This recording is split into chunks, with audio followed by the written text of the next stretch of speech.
30 will fall for this one.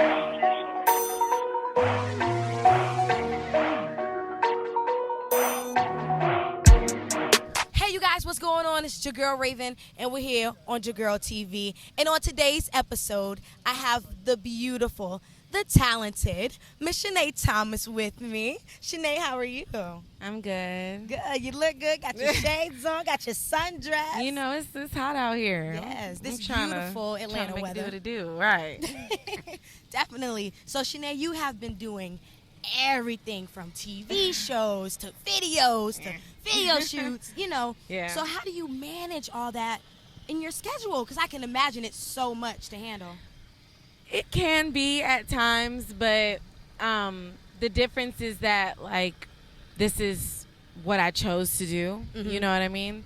There are a lot of people that that forget there's a fine line between a job and a career.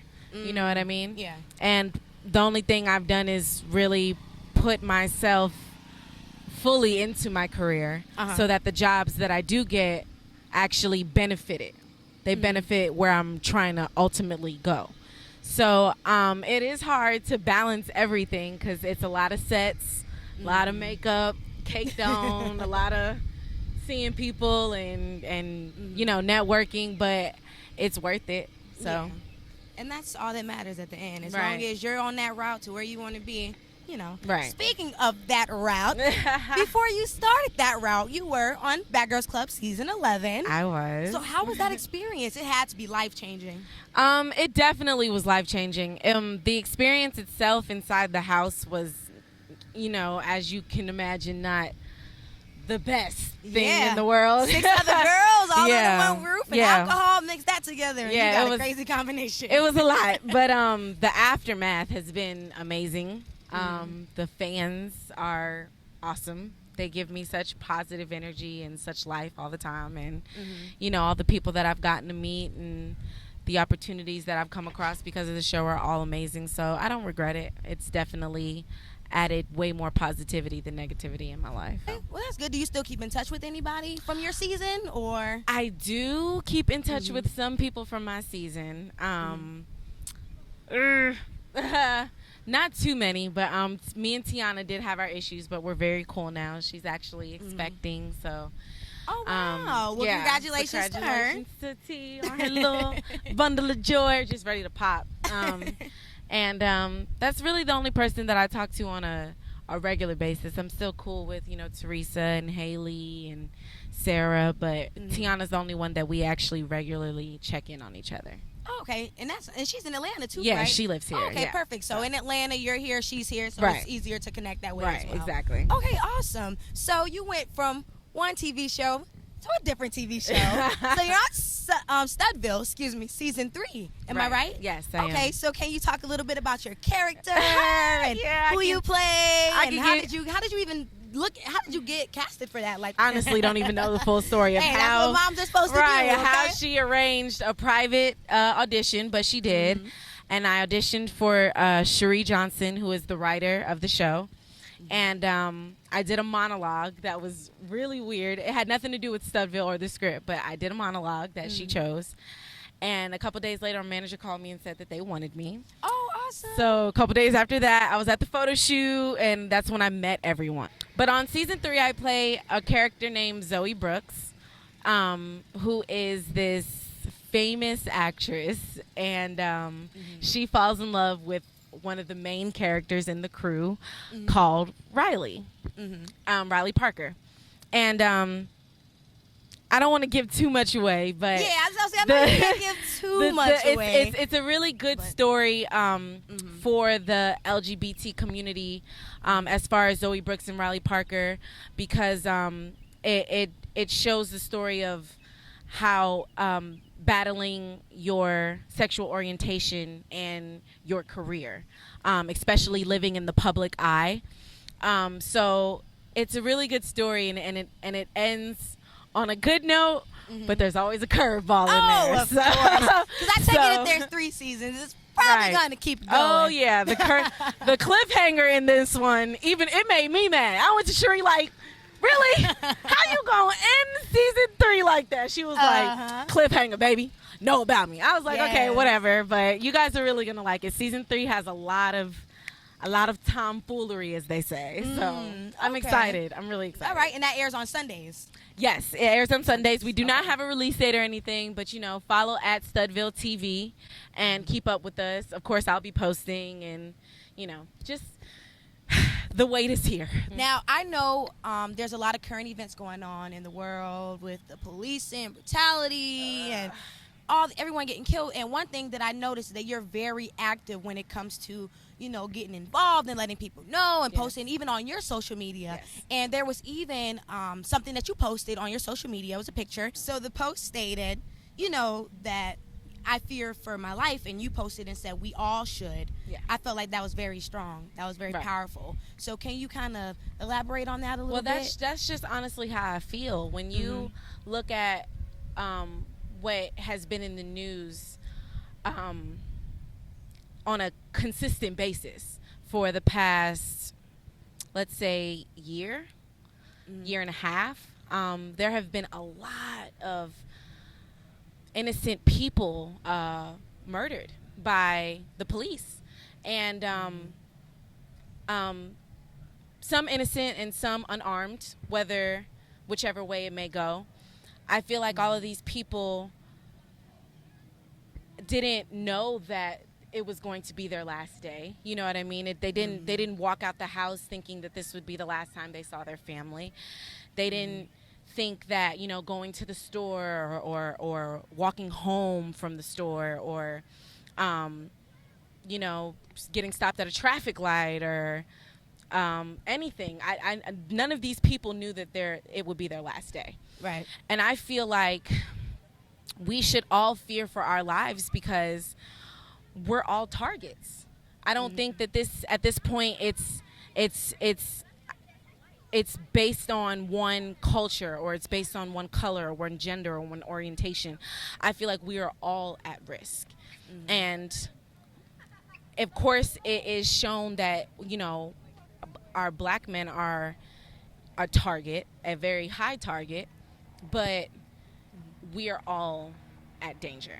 I have a roommate who is mixed. She's half Dominican and she's half Caucasian, and she is a victim of police brutality. She almost lost her life, and it shakes me up and it makes me emotional because my roommate is about 5 feet tall. She's barely 100 pounds. And she was slung around and flown to the ground by 2 police officers. What kind of threat is she? That 2 male police officers have to treat her like that. Exactly. What threat is it that 2 male police officers have to pull their guns out on her? Which is all happened. Oh, wow. This all happened to a 5-foot female who's not even 100 pounds. So that could have been her. That Mike Brown, that could have been her. Shot dead at night, no one knowing the true story, unarmed. I fear for our lives because we are all at risk. It's a power thing with the police. It's not a protection thing. It's I am the law. And because I am the law, I will enforce it in whichever way I so choose, not in the way that may protect us or ensure our safety, but in a way that will instill fear in us. And I don't think that that's right. This isn't a dictatorship. They aren't hearsay. They shouldn't be hearsay all. I am the final verdict. It shouldn't be that. When a police officer shoots and kills an unarmed person, they should be treated the same way that a civilian is when that happens. There's no way that you can kill unarmed people and not get any type of justice. It doesn't make sense. I look at Eric Garner and I see my father. They're built the same. They're built exactly the same. I look at Mike Brown, I look at Trayvon, and I see my little brother who's only 7. You know what I mean? Like, in a couple years, do I have to fear when he's on the side? He lives in New York. For God's sakes, like, do I have to fear for his life when he takes the subway home and to school, or when he finally gets a job and he's working and he decides to put his hood on and some headphones and the cop decides to mess with him and he can't hear him? Is he a threat then? Do I have to? I fear for his life at 7 years old. I feel for my brother. I feel for my father. I pray for my friends. I fear for all the men in my life of color. I fear for all the women in my life of color. I fear for all the men and women in my life who are not of color, who are Caucasian, who are Asian, because the police will do whatever they want to do because we are letting them. Because they feel like they can. And I will say it again, it's not a protection thing that I feel like comes from the police. When I see the police, I don't feel protected. I feel like it's a power thing. When I see the police, I think, damn, is it going to be me? Do I look suspicious? Should I take my hands out of my pocket?